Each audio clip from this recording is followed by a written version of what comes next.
하나님 말씀 보겠습니다. 로마서 5장 6절부터 11절까지 보시겠습니다.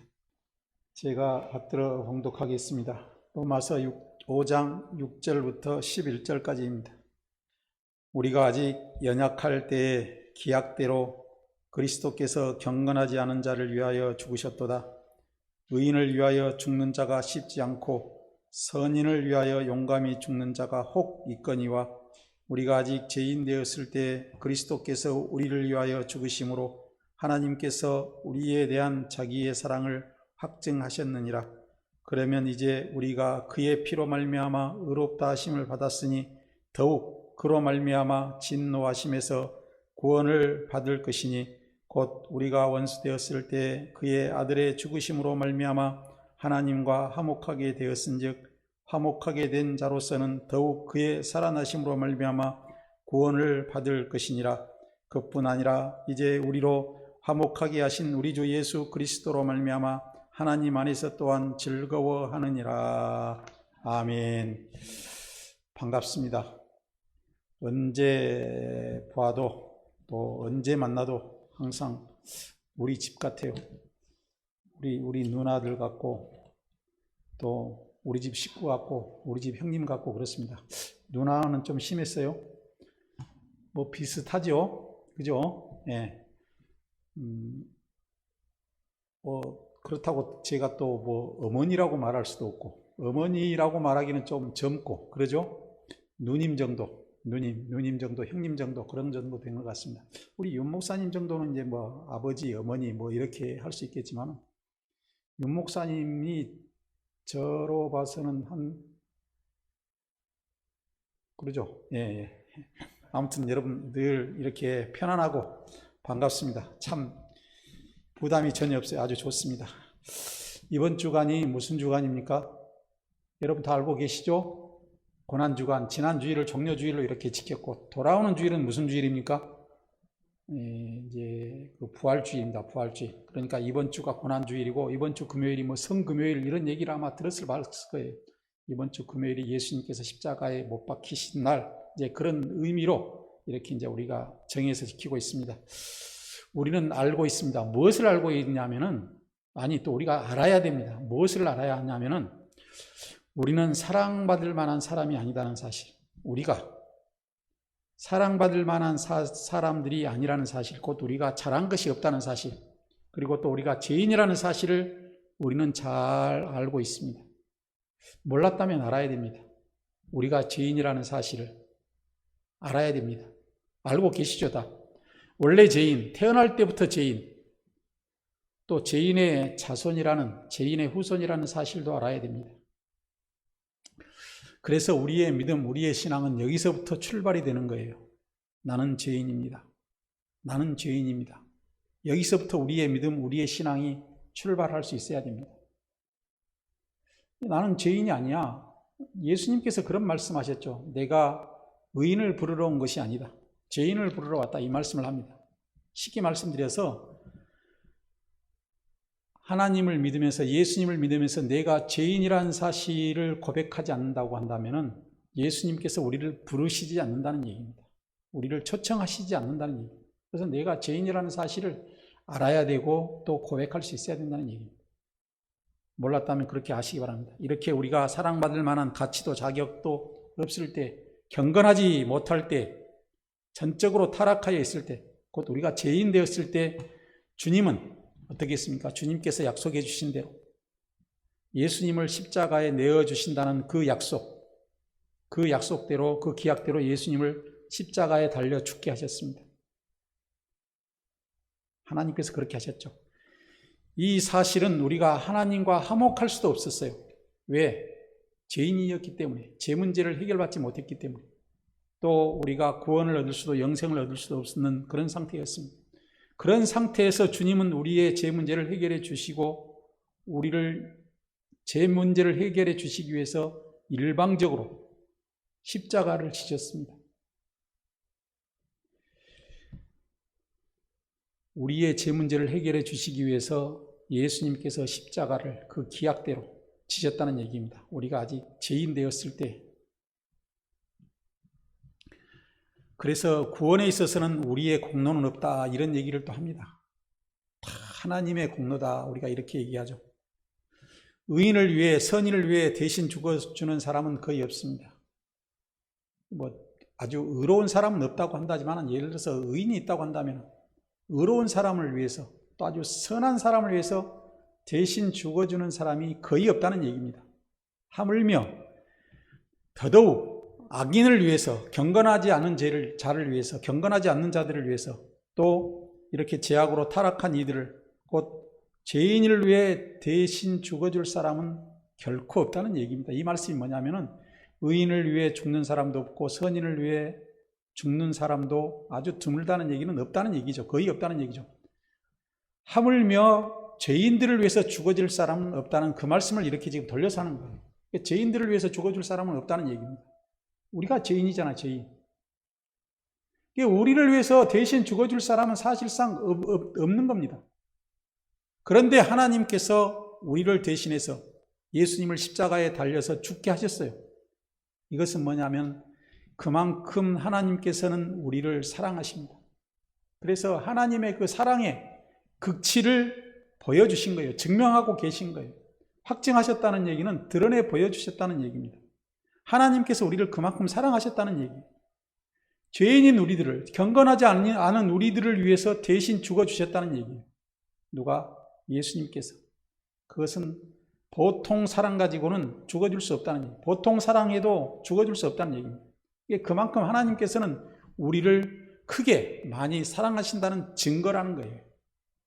확증하셨다는 얘기는 하나님께서 우리를 위한 사랑을 확증해 보여주셨다는, 드러내 보여주셨어요. 대신 죽어주심으로 우리를 위해서.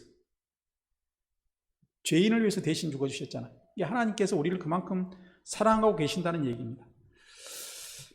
이처럼 하나님은 우리를 말로 표현할 수 없을 만큼 많이 크게 사랑하신다는 얘기입니다.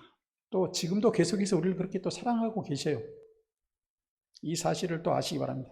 이렇게 주님께서 우리를 위해 죽으신 것은 우리를 향한 사랑의 극치를 드러내 보여주고 있습니다.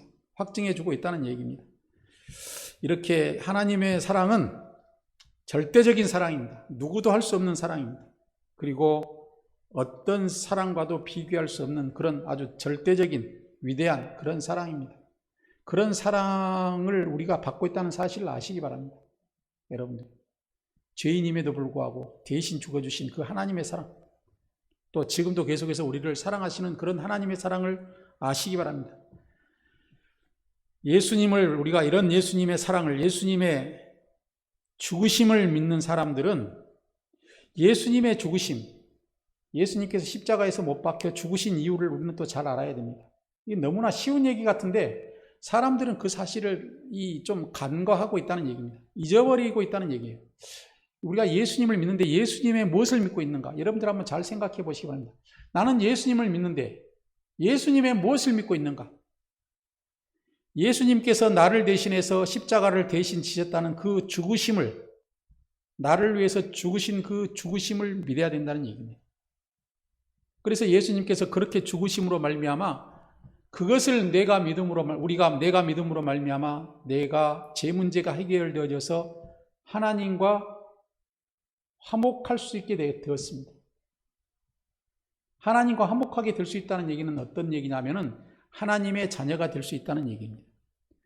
하나님과의 깨어진 관계가 정상적으로 회복되었다는 얘기입니다. 그래서 우리가 하나님께 마음껏 나아갈 수 있는 거예요. 이렇게 예수님의 죽으심에 대해서 우리는 잘 알고 있어야 되고 늘 마음속으로 생각할 수 있어야 됩니다. 아, 예수님이 나 때문에 죽으셨지. 그래서 내가 하나님과의 깨어진 관계가 회복되고 하나님과 화목하게 되고 하나님과 이렇게 바른 관계를 맺으며 살아갈 수 있지. 그러니까 예수님의 죽으심을 우리가 이렇게 알고 믿어야 된다는 얘기입니다. 그리고 더 나아가서 또 예수님께서는 다시 살아나셨습니다. 부활하셨죠. 부활하셨다는 얘기는 예수님께서 죽으시고 우리를 하나님과 화목시켜 주시고 우리를 구원의 길로 인도했는데 하물며 부활하셨으니까 우리를 더욱더 구원의 길로, 영생의 길로 인도해 주시지 않겠느냐는 그런 말씀이 오늘 10절의 말씀입니다. 5장 10절의 말씀.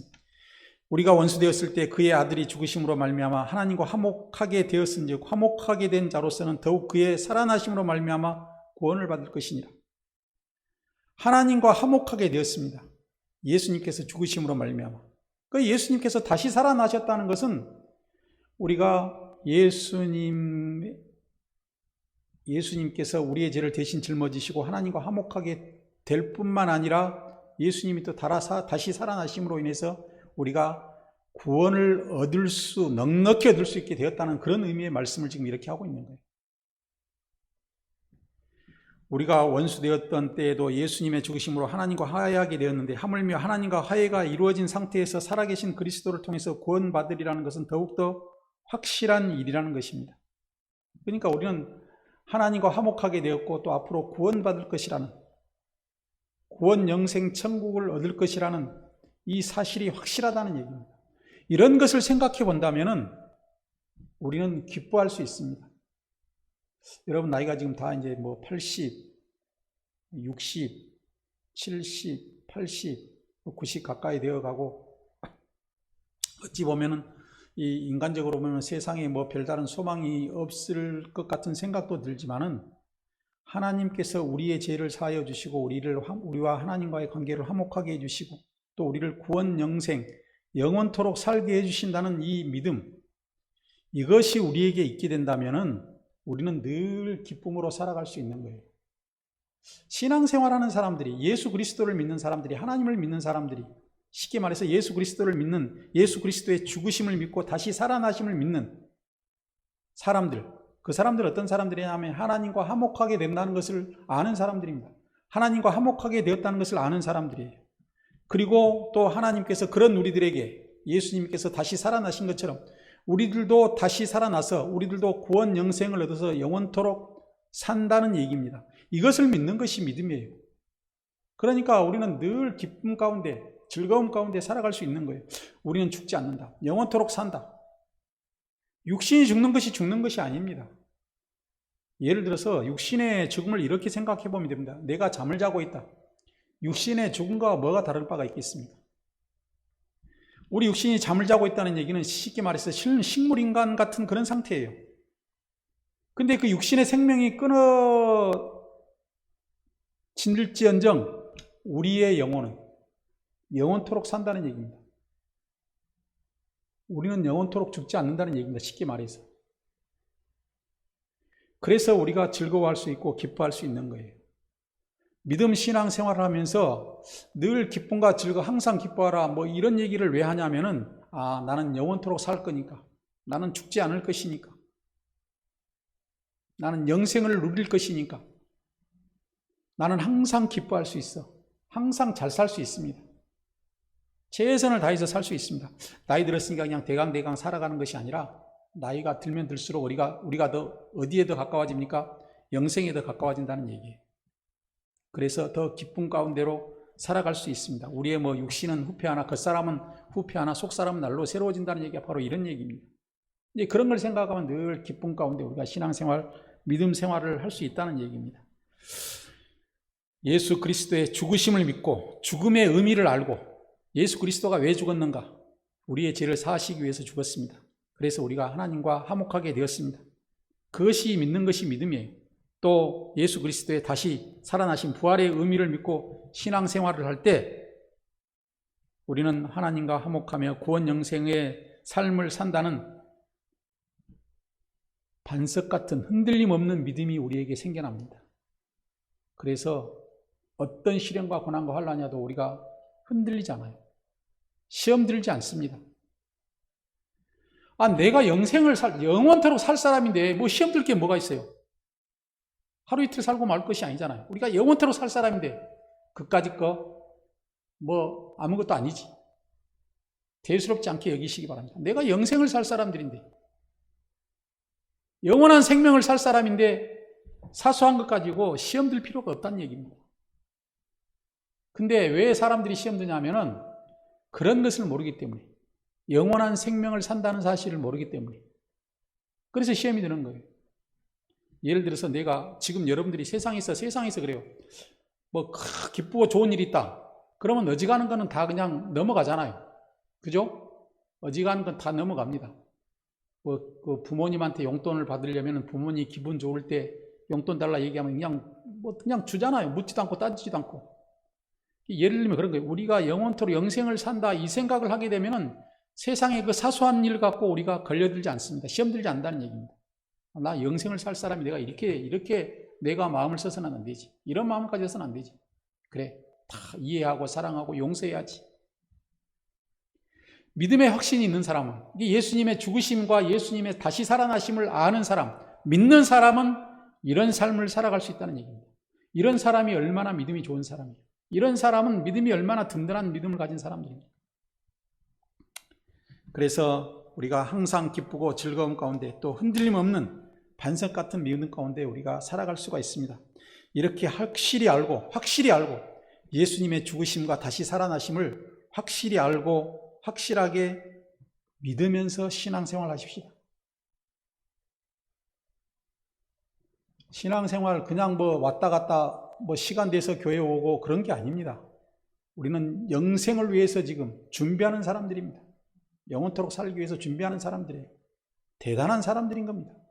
세상 사람들이 이런 걸 어떻게 알겠습니까?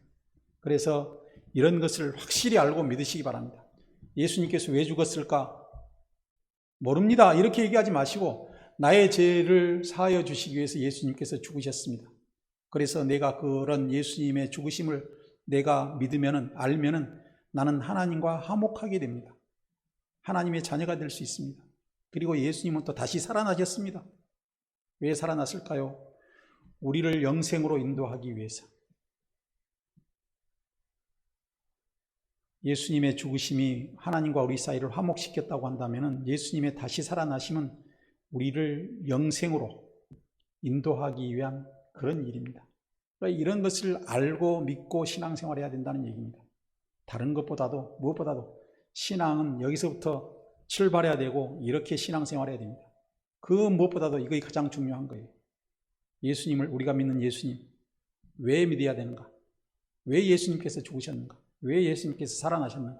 확실히 알고 믿음으로 이제는 항상 살아가는 가운데 늘 기쁘고 즐거운 일만 가득한 여러분들 다 되시기 바랍니다. 기도하겠습니다. 아버지 하나님 감사합니다. 예수님이 우리를 위해서 대신 죽었다는 사실을 다시 한번 생각해 봅니다. 우리와 하나님 사이를 화목하게 하기 위해서, 하나님과의 관계를 바르게 하기 위해서 예수님께서 죽으셨습니다. 그리고 예수님께서 또 다시 살아나신 것은 우리를 영생으로 인도하기 위해서, 구원 얻어서 영생으로 인도하기 위해서 예수님께서 다시 살아나셨습니다. 이러한 믿음으로, 이러한 믿음의 확신을 가지고 살아갈 때 늘 기쁨 가운데, 즐거움 가운데 살아갈 수 있다는 사실을 우리는 또 생각해 봅니다. 어떤 고난과 환난이 온다 할지라도 우리가 시험 들지 아니하고 늘 기쁨과 감사 가운데 승리하며 살아갈 수 있는 우리 모두 다 되게 하여 주옵소서. 감사를 드리며 예수님의 이름으로 기도하옵나이다. 아멘.